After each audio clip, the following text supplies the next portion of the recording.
कुशाई का मौका मिला है वो है हम हैं उम्मीदें पाकिस्तान, हम बदलेंगे पाकिस्तान।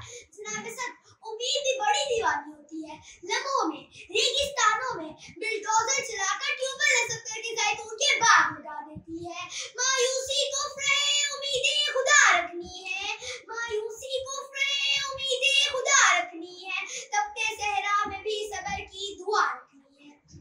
सत्याली बता आज जिस दौर से गुजर रहे हैं लगता है यूं कि दुनिया भर के मसाइल पाकिस्तान का मुकद्दर बन चुके हैं।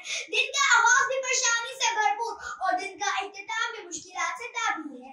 ऐसे में एक ही चीज है जो इस कौम के पास हम नौजवानों की सोच में मौजूद है और वो है उम्मीद। जी हाँ सत्याली बता नौजवान किसी भी कौम का सबसे बड़ा सरमाया होते हैं।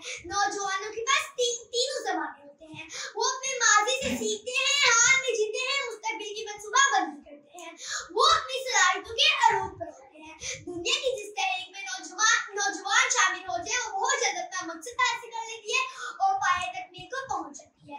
इसलिए दुनिया का हर बड़ा अदीब और रहनुमा हमेशा नौजवान से ही मुखातिब होता है, क्योंकि वो जानते हैं कि ये है उम्मीदें पाकिस्तान और ये बदलेंगे पाकिस्तान। जी हाँ सत्याली बता और हम बदलेंगे पाकिस्तान, हम अपने वतन को इन अंधेरों से निकालेंगे और आने वाला वक्त हमारा